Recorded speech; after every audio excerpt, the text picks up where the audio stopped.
everyone, welcome back to my YouTube channel. This is Samriti Sharma and I scored 614 marks out of 720 in NEET 2021. So let's start. तो अपन EAR कर रहे थे, उसी को continue करते हैं. नेक्स्ट रिएक्शन है हमारी reaction of alkene with X2 और CCl4 क्या है हमारा सॉल्वेंट है. ठीक है, तो इस रिएक्शन को हम एक और नाम देंगे halogenation of alkene. Halogenation of alkene क्यों? क्योंकि हम हेलोजन ऐड कर रहे हैं. एक्स क्या है यहाँ पे? हेलोजन है ना, तो अपन हेलोजन ऐड कर रहे हैं. ठीक है, अगेन वही मैंने आपको सिंपल सी कुछ स्टेप्स बताई थी कि पहले एल्कीन का बॉन्ड तोड़ लो और जो हमें ऐड करना है उसका बॉन्ड तोड़ लो, फिर इलेक्ट्रोफाइल ऐड कर लो, उसके बाद न्यूक्लियोफाइल ऐड कर दो. सिंपल सा मैंने बताया था, तो वही हम करना है आज. तो मैंने क्या बताया था कि भाई एल्कीन का बॉन्ड तोड़ना है, तो एल्कीन का बॉन्ड तोड़ते हैं. पहले ये इस तरीके से तोड़ेगा क्योंकि कार्बोकेटाइन ये वाला स्टेबल है, राइट. हमें जोड़ना क्या है? हेलोजन जोड़ना है, इसका बॉन्ड भी तोड़ना पड़ेगा. ठीक है, अब यहाँ पे अगर क्या है, जैसे ये X2 है, मान लो ये दोनों हेलोजन सेम है, यानी कि लाइक F2 Cl2 Br2, अगर इस टाइप का है तो आप किसी को भी पॉजिटिव दे दो, किसी को भी नेगेटिव दे दो, कोई फ़र्क नहीं पड़ता है. लेकिन यहाँ पे अगर ये दोनों X डिफरेंट है, like if it is like ICl ClBr ClF ऐसा कुछ है, तो हमें क्या करना है, फिर हमें इलेक्ट्रोनेगेटिविटी के हिसाब से बॉन्ड तोड़ना है. लाइक ICl में इलेक्ट्रोनेगेटिविटी किसकी ज़्यादा है? क्लोरीन की. तो यानी कि हम बॉन्ड कैसे तोड़ेंगे? ऐसे. Cl को माइनस देंगे और I को पॉजिटिव देंगे. ये हमें ध्यान रखना है कि बॉन्ड हमें तोड़ना किस तरीके से है, राइट. अब बॉन्ड तोड़ दिया, ठीक है, हमें इलेक्ट्रोफाइल भी मिल गया X+ और न्यूक्लियोफाइल मिल गया X-, राइट. अब क्या करेंगे, हम इलेक्ट्रोफाइल जोड़ देंगे भाई. ठीक है, ये था ऐसे. यहाँ पे आके हमने किसको जोड़ दिया? X+. ये इलेक्ट्रोफाइल यहाँ आके जुड़ गया, बिल्कुल जी जुड़ गया. अब ये कुछ हमारा ऐसा बना हुआ है. अब क्या होगा, अब यहाँ पे बाहर से न्यूक्लियोफाइल आके अटैक कर सकता है. हाँ जी कर सकता है, बट थोड़ा सा यहाँ पे ट्विस्ट है. कैसे भाई? ये जब मॉलिक्यूल के अंदर ही बहुत सारे लोन पेयर मिले हुए हैं, ठीक है, मतलब आपके क्लास में या आपके बैच में ही बहुत हरियाली है, तो फिर बाहर नज़र क्यों जाएंगी? ठीक है, तो बस वही बात है. Jokes apart. तो ये क्या है, तो लोन पेयर अंदर ही, मॉलिक्यूल के अंदर ही लोन पेयर देने वाला बैठा है ना, तो ये लोन पेयर ये इसको ऐसे दे देगा. तो ये क्या बन जाएगा? ये कुछ ऐसा बन जाएगा. अब इसने लोन पेयर दिए हैं अपने, तो ये बेचारा गरीब हो गया और गरीबी का साइन पॉजिटिव. ठीक है, गरीब हो गया तो पॉजिटिव यहाँ पे आ गया. ठीक है, अब आएगा न्यूक्लियोफाइल. ठीक है, अब मैंने इतने जो रिएक्शन बताई थी पहले, उसमें तो मैंने क्या बताया था कि न्यूक्लियोफाइल इधर से भी एक्ट कर सकता है और इधर से भी अटैक कर सकता है. ठीक है, बट यहाँ पे क्या होगा, यहाँ पे न्यूक्लियोफाइल सिर्फ इस साइड से ही अटैक कर सकता है. क्यों?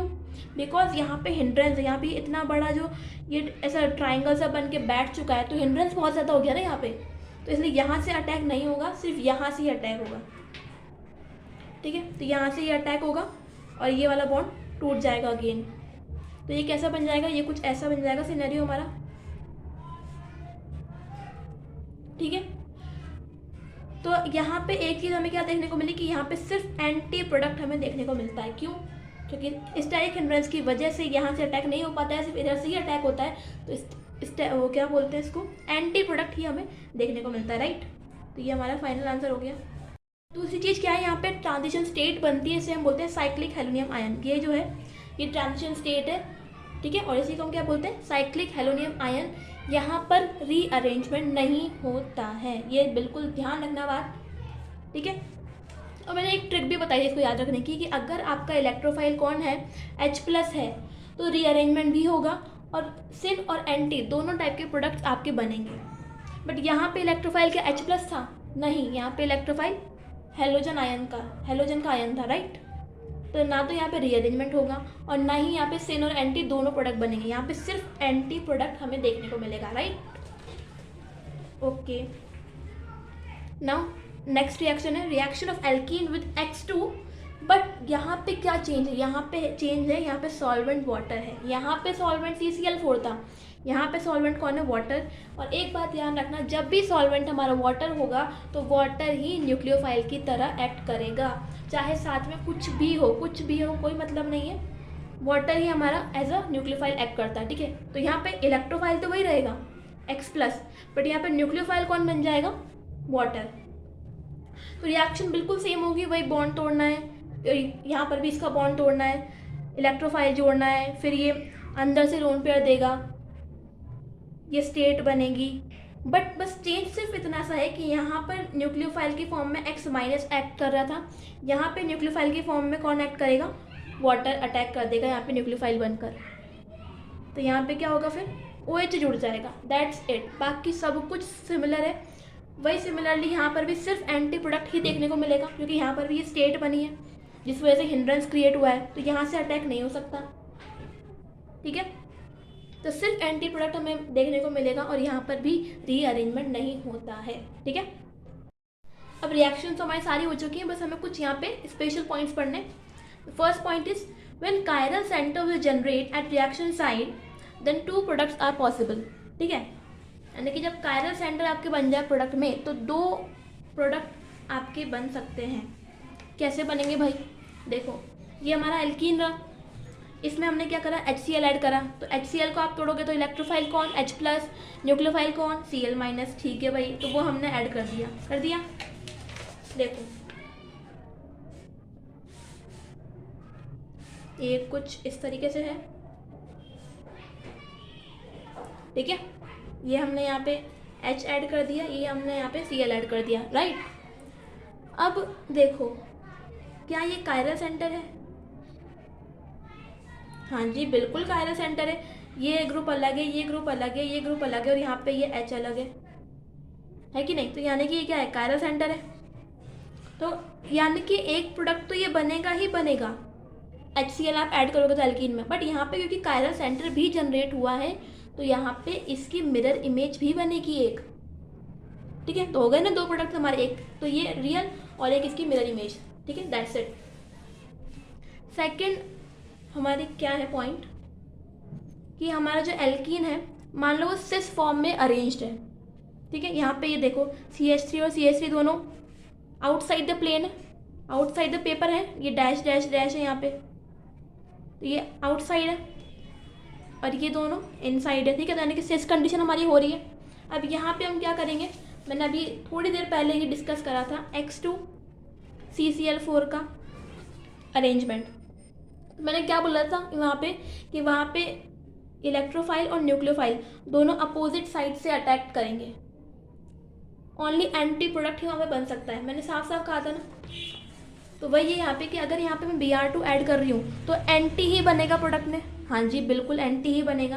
अब कैसे यहाँ पे समझे कि प्रोडक्ट कैसे बन रहा है, तो यहाँ से ये Br आ रहा है मान लो, तो ये Br आ रहा है तो हिंड्रेंस क्रिएट हो रहा है, तो वो इसको पुश करेगा कि भाई तू ऊपर जा, तू ऊपर सरक यहाँ से, जा जा जा, ठीक है। यहाँ क्राउड बहुत ज़्यादा आ रहा है, मैं तो यहीं रहूँगा क्योंकि मेरा तो एंटी अटैक ही होगा, तो मैं तो यहीं रहूँगा, तो यानी कि तू ऊपर जा, तो ये इसको ऊपर सरका देगा, ठीक है। तो ये ऐसे बन गया, ऐसे ही ये यहाँ से आ रहा है तो ये इस वाले को धक्का मारेगा कि भाई तू सरक यहाँ से, तू हट हट हट हट, तो ये ऐसे ये नीचे आ जाएगा, तो ये ऐसे बन जाएगा, राइट।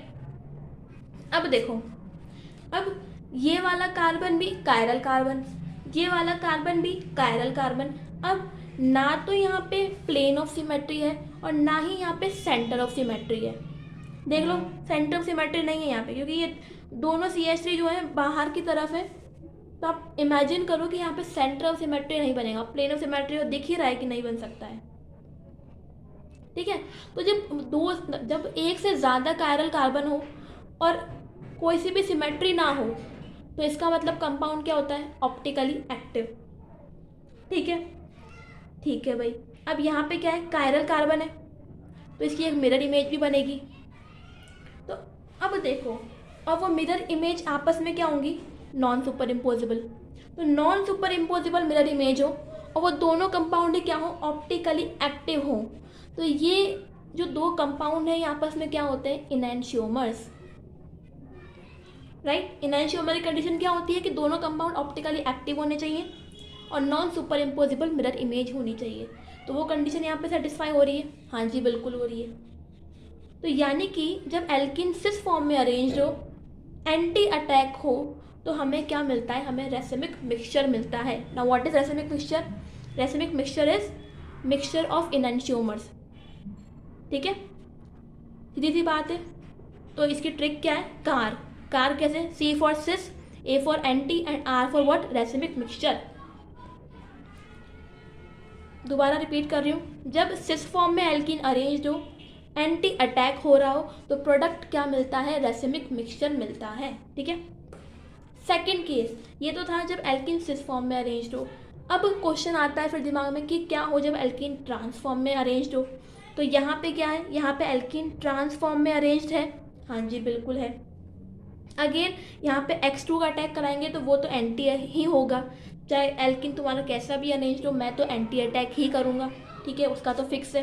तो उसने कर दिया एंटी अटैक। अगेन भाई ये इसको पुश करेगा, भाई तो ऊपर जा ऊपर जा ऊपर जा, तो ये ऐसे ऊपर चला गया, ये ऐसे बन गया। ये इसको पुश करेगा, भाई तो नीचे जा नीचे जा नीचे जा, तो ये इसको नीचे करेगा, ये ऐसे बन जाएगा। ठीक है, ये हमारा प्रोडक्ट बन गया। अब यहाँ देखो, यहाँ पर भी 2 कायरल कार्बन है, यहाँ पर भी प्लेन ऑफ सिमेट्री नहीं है, बट यहाँ पर सेंटर ऑफ सिमेट्री है। कैसे है? देखो इमेजिन करो, ये H जो है ये पेपर के अंदर है, और ये वाला नीचे वाला जो H है ये पेपर के बाहर है।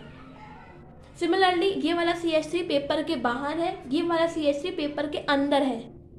तो अगर आप यहाँ से ज्वाइन करोगे इस H को इस H से, तो ज्वाइन नहीं हो जाएगा एक लाइन से। वैसे ही इस CH3 को इस CH3 से ज्वाइन करोगे, बाहर से अंदर ले जाकर तो ज्वाइन हो जाएगा। हाँ जी बिल्कुल हो जाएगा, इमेजिन करके देखो थोड़ा। तो यानी कि यहाँ पे सेंटर ऑफ सिमेट्री प्रेजेंट है, और अगर एक से ज़्यादा कायरल कार्बन हो और सिमेट्री प्रेजेंट हो जाए तो कंपाउंड क्या होता है? Optically inactive.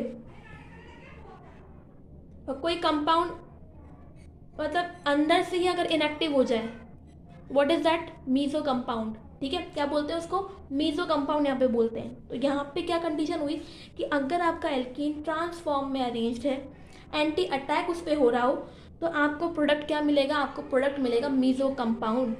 कैसे याद रखें? ट्रिक है टैम, ये कार ये टैम, कार टैम।